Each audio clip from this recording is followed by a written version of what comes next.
Senhoras e senhores, muito boa tarde. Hoje é verdadeiramente um dia de festa do direito do trabalho. A presença da ministra Maria Cristina Peduzzi e desta seleta assistência demonstra o quanto ela é querida. Uma das personalidades e autoridades mais queridas do nosso mundo jurídico.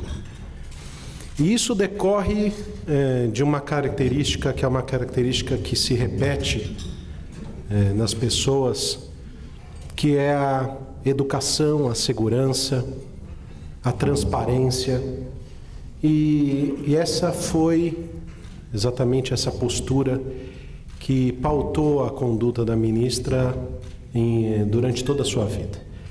Ela, na verdade, nasceu no Uruguai. Ela é filha de um pai uruguaio e a mãe brasileira e adotou a nacionalidade brasileira. Estudou Direito na Universidade Federal do Rio Grande do Sul e depois, na verdade, foi para a Universidade de Brasília e lá fez a sua carreira profissional.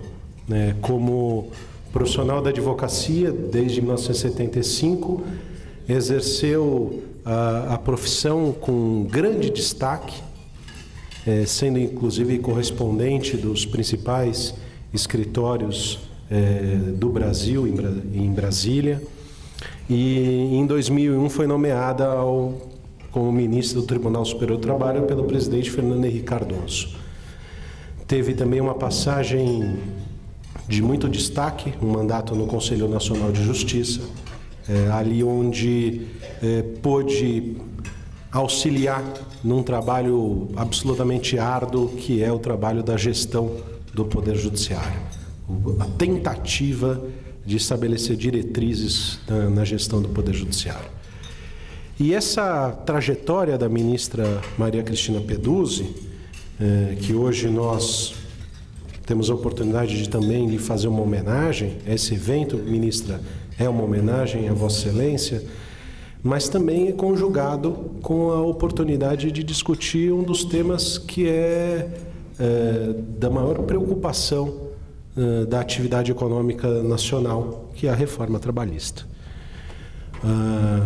Existe uma apreensão em relação não só até com um certo clima de terrorismo à entrada em vigor da legislação, e mais do que isso, se o judiciário respeitará o que a lei estabeleceu. Se é que eu posso, com todo o respeito, colocar dessa maneira, quando todos nós, estudiosos e profissionais do direito, não podemos imaginar outra coisa senão a aplicação da lei e do direito. Por essa razão que a escolha não só da ministra, mas do tema é de importância fundamental para todos nós que não só trabalhamos, mas buscamos um país melhor. Senhoras e senhores, recebam com um aplauso a nossa querida ministra Maria Cristina Peduzzi. Bom, meus cumprimentos renovados a cada um dos participantes deste almoço, desta confraternização, e o meu agradecimento muito especial ao nosso presidente, Dr. José Horácio Raufeld Ribeiro, que me convidou, me distinguiu para aqui estar confraternizando com tantos colegas e amigos que me deixam até emocionada. E o tema que é colocado para algumas reflexões, ele realmente é da maior importância na medida em que ele diz com a segurança jurídica e com as dúvidas que se colocam, sobre a aplicação da nova lei.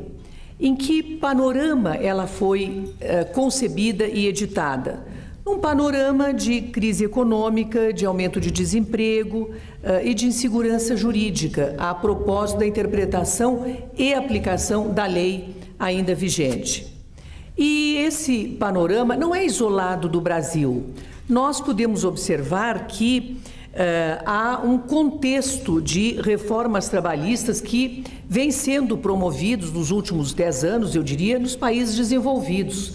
Movimento semelhante a este que nós estamos enfrentando já foi produzido na Espanha, na Alemanha, em Portugal, na Itália, na França, onde nós temos notícias, né, recentes dos movimentos também no mesmo sentido, de forma que não é um fenômeno isolado. E a reforma, substancialmente, digamos, numa expressão, digamos, mais genérica, ela tem 3 vertentes que me parecem que são facilmente identificadas. Em primeiro lugar, se buscou assegurar, por meio de uma lei, a maior autonomia da vontade individual e coletiva. Em segundo lugar, também se identifica uma preocupação em estabelecendo uma maior flexibilidade nas relações de trabalho e de emprego, assegurar uma redução da atividade jurisdicional. Nós sentimos também, em muitos dispositivos, a preocupação em reduzir a solução judicial do conflito. Também, como um subitem desse, reduzir a lide temerária. E, por último, claro que, examinando vertentes, há outros tantos motivos e causas, mas a assegurar a segurança jurídica. E a busca da segurança jurídica, ela está relacionada com a busca pela eficiência econômica e pela produção e geração de empregos? Está. Mas ela também está vinculada a um outro fenômeno, que também não é privativo do Brasil e que em mais de 80 países vem sendo identificado e produzido, que é o ativismo judicial, que se contrapõe ao princípio da segurança jurídica. Nós temos hoje, e começou em relação nas Supremas Cortes e nas Cortes Constitucionais dos diversos países, eu apenas destaco especialmente, porque houve muita influência em razão das teorias e dos juristas que desenvolveram, como o professor Roberto Alexi, na Alemanha. Ele dá suporte, digamos, teórico às decisões nesse sentido da Suprema Corte alemã. Também temos, né, o saudoso professor Ronald Dworkin, na Corte Suprema Americana, onde é bem visualizado o fenômeno do ativismo judicial, como aqui no Brasil. Tanto que é objeto de estudos teóricos. Não podemos aqui, não temos tempo para desenvolvê-los, mas é um tema interessante. Eu apenas cito aqui o professor Han Hirschel, da Universidade do Canadá, que tem produzido trabalhos muito interessantes estudando o fenômeno do ativismo judicial. E o que ele diz que é o ativismo? Ele denomina que é uma juristocracia. É o juiz dizendo não mais apenas sobre o direito, mas dizendo sobre a política.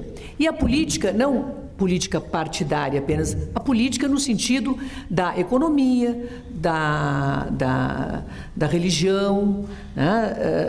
A política é o poder judiciário, né? Muitas vezes até por conveniência dos outros poderes, ou até convocado pelos outros poderes para dizer sobre questões que não são jurídicas, então ele se manifesta sobre questões políticas e decide questões políticas, não só suprindo omissões legislativas, não só decidindo hard cases, usando, né, aqui me valendo do professor Ronald Dworkin, que admite, né, é um pós-positivista que admite nunca o ativismo, mas a produção, a construção interpretativa na aplicação do direito para decidir hard cases. Mas não é só isso. O ativismo, como ele vem sendo implementado, ele vai além disso. Ele admite, inclusive, decisões que contrariam a lei. E esta é, digamos, uma preocupação, porque este ativismo produziu uma jurisprudência que nem sempre aplica a lei e que gerou um estado de incerteza e de insegurança jurídica que resultou na reforma trabalhista que nós produzimos no Brasil. E tanto este combate ao ativismo judicial, ele é uma realidade que na Universidade de Harvard, hoje nós temos expoentes, né, como o professor Mark Tushnet e o professor Cass Sunstein, que já sustentam o minimalismo. O professor Cass Sunstein diz, não, o ativismo ele deve ser combatido. Os juízes, eles devem se pautar pelo minimalismo, né, judicial. E o que é o minimalismo judicial? É o juiz decidindo o caso concreto. O juiz, diz ele, não tem que se preocupar para dar a decisão, para resolver o conflito de qualquer natureza que seja, com concepções filosóficas sobre o direito. Por quê? Porque ele deve sempre considerar as capacidades institucionais que tem e os efeitos dinâmicos da decisão. Então, estas são preocupações. O juiz não tem tempo para se dedicar apenas a um único caso e desenvolver uma grande teoria filosófica. Ele tem muitos casos para resolver. Ele precisa dizer o direito de forma concreta e aplicar a lei. Então, nesse contexto é que eu vou examinar alguns movimentos concretos que geraram algumas disposições concretas que vêm sendo muito combatidas por próprias associações de juízes e que geram a pergunta e que geram, digamos, o interesse concreto de nós, numa reunião como esta, examinarmos: vamos aplicar a lei ou não vamos aplicar a lei? Esta lei vale ou esta lei não vale? Como que nós vamos conduzir, não é? As nossas relações, ou como que nós vamos aconselhar um cliente, como que ele deve fazer? Eu gostaria de ter as respostas. Estas respostas, elas virão efetivamente com o tempo. E digo aqui que vou manifestar opiniões que são pessoais, porque todos sabem e todos leem os jornais, há um movimento muito grande dentro do Poder Judiciário Trabalhista e de associações, no sentido de não só pregar o descumprimento da lei 13.467, como também de, digamos, fornecer elementos para os juízes, elementos teóricos e interpretativos para que ele não aplique a lei, porque a lei, na sua quase totalidade, estaria afrontando princípios constitucionais. Dentro do Tribunal Superior do Trabalho, há muita divergência de interpretação e de entendimento. Muita não, há divergência. Divergência a propósito, né, da constitucionalidade, da inconstitucionalidade da lei. De forma que eu dou aqui uma opinião minha, né, uma opinião pessoal, e não falo pelo tribunal. Então, dentro da vertente da prevalência do negociado sobre o legislado, que agora é efetiva, é literal, se diz que prevalece, e sobre a convenção, quando houver acordo, o acordo coletivo, independentemente de ser mais benéfico ou não, a lei deixou positivada essa possibilidade de, em matérias que enumera, e, ao contrário, ela assegura questões que estão previstas no artigo 7º e no artigo 8º da Constituição, dizendo que não se poderá dispor coletivamente sobre questões que têm previsão constitucional, especificamente, quer dizer, resumindo o entendimento. Agora, diz que pode dispor, ainda que contrariamente à lei, mas sempre com a preocupação também de, e nós vamos ver em sequência, assegurar especificamente garantias ao trabalhador. Pode a convenção ou o acordo coletivo dispor sobre, e aí enuncia, sobre duração do trabalho, enfim, sobre uma série de questões, sobre espécies de trabalho, enfim, qualquer questão relacionada à jornada de trabalho, relacionada a salário, desde que, quando reduzir salário, assegure em contrapartida. Então, há essa preocupação. Garantia de emprego no prazo de vigência do instrumento coletivo. E nós vemos aí também a preocupação em deixar expresso que a vigência é aquela que foi convencionada. Se nega a possibilidade da ultratividade, que a jurisprudência hoje até que o Supremo, né, suspendesse a nossa súmula, a eficácia da súmula 277, estava sendo assegurada a ultratividade. A lei nova diz, não, ultratividade não há. No prazo de validade, o prazo de validade deve ser observado. E dispõe que sobre jornada de trabalho, sobre duração do trabalho, é possível, sobre salário, desde que garantida, né, na transação, repito, a garantia de emprego, é possível dispor, ainda que contrariamente à lei. E dispôs mais que essa matéria referente à jornada, duração, trabalho, ela não constitui matéria de segurança, higiene e medicina do trabalho. E por que a lei dispôs nesse sentido? E é uma infinidade de processos que nós temos sobre duração do trabalho nas suas diversas vertentes absolutamente desnecessários. Então, nós temos aí o tema do intervalo intrajornada, dos minutos residuais que antecedem e sucedem a jornada de trabalho. Nós temos as horas chamadas in itinere, em que o precário se desloca até o trabalho da sua casa para o trabalho. Nós temos a jornada 12/36. Nós temos uma série temos a compensação de jornada e o banco de horas.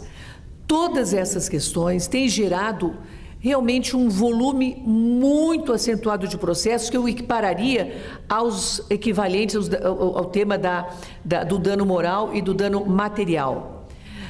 E por quê? Porque a jurisprudência desrespeita o que foi convencionado coletivamente. Nós sabemos disso em todas essas disciplinas. Então, a jurisprudência anula, quer quando se defronta com uma ação anulatória proposta pelo Ministério Público, ou mesmo uma ação coletiva proposta pelo sindicato, ou quando julga um processo individual onde incidentalmente se argue a invalidade de uma cláusula que dispõe sobre essas matérias que referi e se anula incidentalmente. Tanto é assim que, em matéria de intervalo entre a jornada, a lei nova não muda a exigência do acordo, não muda a exigência da autorização do Ministério do Trabalho. Ela apenas autoriza que, por acordo individual, se disponha em relação a essas diversas dessas matérias. Hoje seria por acordo coletivo. Mas, veja, o que a jurisprudência convencionou? Que mesmo que celebre por convenção o acordo coletivo de trabalho, uma redução que, em geral, até por conveniência do trabalhador, uma redução do intervalo entre a jornada de 1 hora para meia hora, e se não tiver autorização do Ministério do Trabalho, é nulo. E qual é a consequência dessa nulidade? Da cláusula convencionada que ajustou a redução, ou para meia hora ou para 45 minutos. A consequência é a anulação integral da cláusula, com o pagamento integral da hora inteira, com o adicional, com toda a integração e os reflexos nas demais verbas, e mais, como se admite que esta hora ficta, ela é uma hora extra, então qualquer acordo de compensação que tenha sido celebrado para reduzir ou ampliar num dia na semana, redução do trabalho ao sábado, com ampliação nos demais dias da semana, este acordo de compensação será declarado porque habitual, por uma questão de uma hora ficta, será considerado habitual o trabalho extra, então se anula o acordo de compensação ou o acordo de banco de horas. Então vejam que as consequências que têm sido produzidas para os contratantes em razão de invalidades sistematicamente proclamadas em decisões que ignoram a vontade coletiva, tem sido muito cara, né? Aumento do custo, porque é um passivo imprevisível, horas in itinere, né? PDV, hoje estas possibilidades estão todas previstas na lei com eficácia de cumprimento.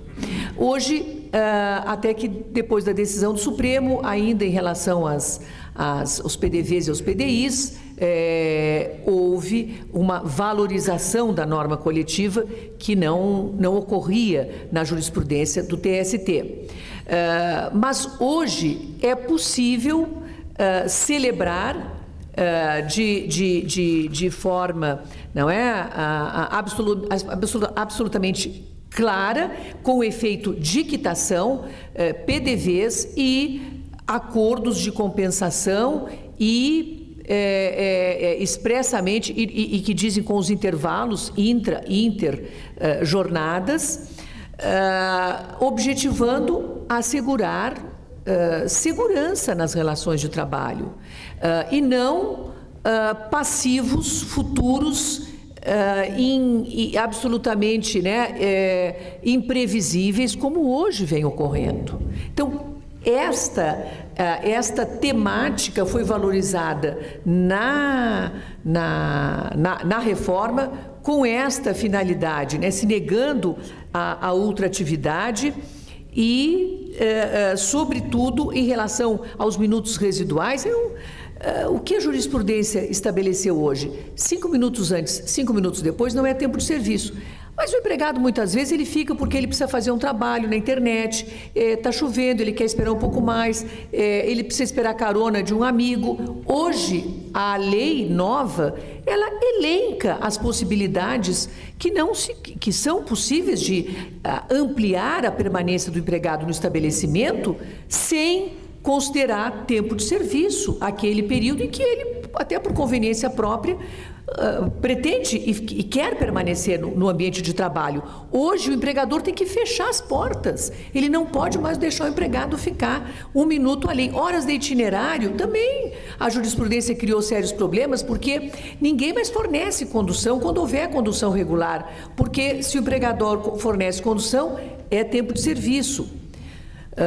De forma que essas novas disposições que dizem com esta matéria me parecem, em princípio, adequadas.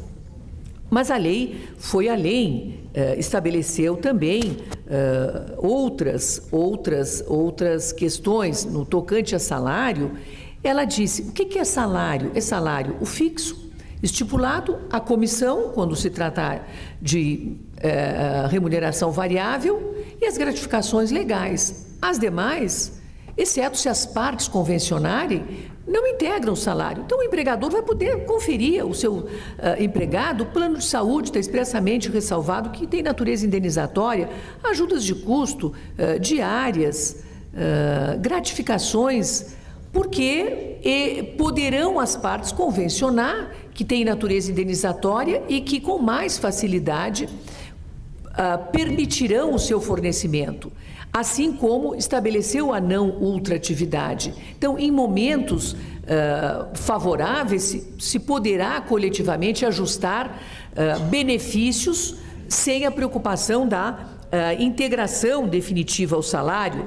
Também no tocante à equiparação salarial, se estabeleceu que é dentro do mesmo estabelecimento que está assegurada a igualdade, evitando questões, e que o paradigma remoto, o paradigma judicial que obteve uma decisão favorável, judicialmente ele não é mais o paradigma. Então, com isso, né, é possível, com mais segurança, né, ter empregados mais antigos com empregados mais novos, sem ou em filiais, sem a preocupação de alguém que trabalha em São Paulo ter uma remuneração, digamos, maior do que na capital, do que um trabalhador que trabalha no interior, numa cidade pequena. Então, estas questões foram definidas de forma a assegurar, não é,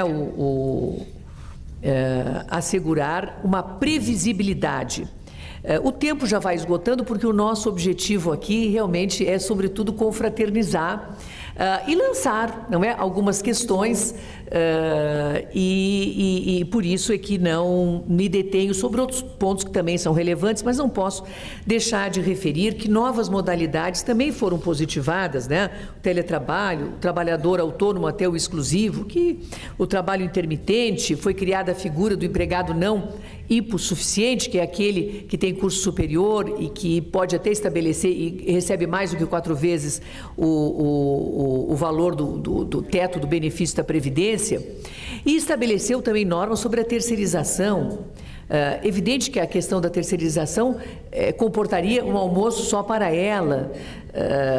Acho que esta é uma questão que pode gerar realmente controvérsias e discussões, porque hoje a nova lei 13.467, ela não distingue atividade meio, atividade fim, e ela autoriza qualquer terceirização. Eu já tenho realmente preocupações em relação a isso.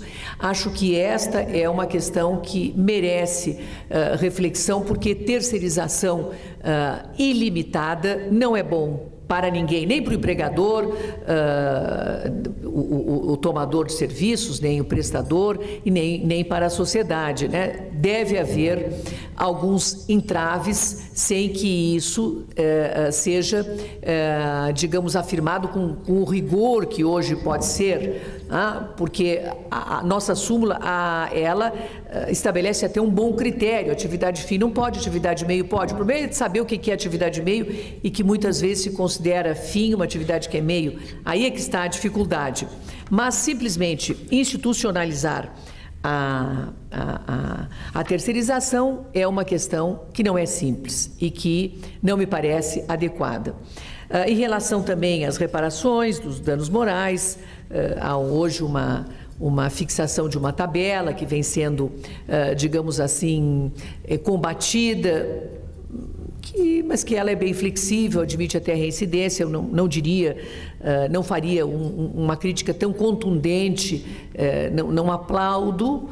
Acho que houve uma certa, digamos, um certo assodamento até, mas é possível de compatibilizar, porque não são valores, né? São parâmetros que são fixados. Até é possível, na aplicação da lei, compatibilizar essas questões. E fica, enfim, normas processuais também foram introduzidas, e o último aspecto que eu preciso examinar, porque diz com a afirmação que fiz que há uma preocupação com a redução, né, da solução judicial do conflito, e isto também se identifica em relação aos honorários da sucumbência, né, que é uma reivindicação muito antiga, né, dos advogados. Hoje foi plenamente implementada no processo de trabalho. E agora, quando o empregado é beneficiário da justiça gratuita, é realmente, e mesmo que não seja, quando ele não é, está certo, as partes têm que ser tratadas com igualdade. Quem entra em juízo tem que ter responsabilidade, né? Assim como se procura atribuir aqui responsabilidade aos sindicatos nas negociações que faz, não é? O sindicato sabe ele o que é bom para a categoria e haverá de ser respeitado na negociação. Não pode a lei prever a possibilidade de ele ser um ser irresponsável que não celebra uma convenção e depois não pretende respeitá-la. Mas no tocante à sucumbência, se estabelece a sucumbência, inclusive, recíproca. O trabalhador, na medida da parte vencida, em que foi vencido, vai remunerar o advogado da parte contrária, e também honorários periciais, e também responde por dano processual. O que nós temos é uma ADIM em relação ao titular, ao beneficiário da justiça gratuita, que até me parece, né, que tem sentido, porque hoje é necessário provar que é juridicamente pobre, né, tem que fazer prova. Então, se ele fez prova, como que ele vai, se tiver um benefício a receber nesta ou em outra ação, e fica sobrestado aquela exigibilidade, remunerar, né, arcar com a sucumbência. Acho que aí é uma questão que também comporta, digamos, algumas interpretações. Enfim, temos hoje o incidente da desconsideração da personalidade jurídica, que está positivado, e ele é importante porque não se pode responsabilizar um ex-sócio por uma dívida de que ele não colaborou para a constituição dessa dívida. Então, há a previsão do incidente, temos a transcendência, mas são questões que nós poderíamos, eu não quero fugir aqui de 25 minutos, que eu já estou implementando. Então, eu digo que a aplicação da lei, por último, também será uma questão que nós iremos discutir. E não em relação à norma processual, porque é expresso, né, o Código de Processo Civil, eu tenho que tomar como parâmetro de aplicabilidade em relação ao processo em curso a data da publicação da decisão. Parece que sobre isso não há maiores controvérsias. Mas em relação às normas de direito material, é que uma corrente substancial dentro da própria magistratura sustenta e apregoa que só incidirá sobre novos contratos, mas não sobre contratos em curso. E essa me parece uma questão da maior importância, porque o contrato em curso, ele, sem dúvida, a norma não pode retroagir. Mas eu questiono, se amanhã ocorrer, daqui a 5 anos da lei vigente, uma rescisão do contrato de trabalho, eu vou aplicar a lei antiga ou eu vou aplicar a lei nova? Na concessão das férias, eu vou aplicar a lei antiga ou vou aplicar a lei nova? Me parece que não há dúvida que a lei não pode retroagir, mas ela deve incidir, sem dúvida, a lei de direito material sobre os processos em curso. Porque, do contrário, nós teremos realmente situações... Então, um exemplo de uma norma que existe hoje, que pouca gente até conhece porque ela não é praticada, menor de 18 anos, maior de 50, não pode dividir férias, nem em 2 parcelas.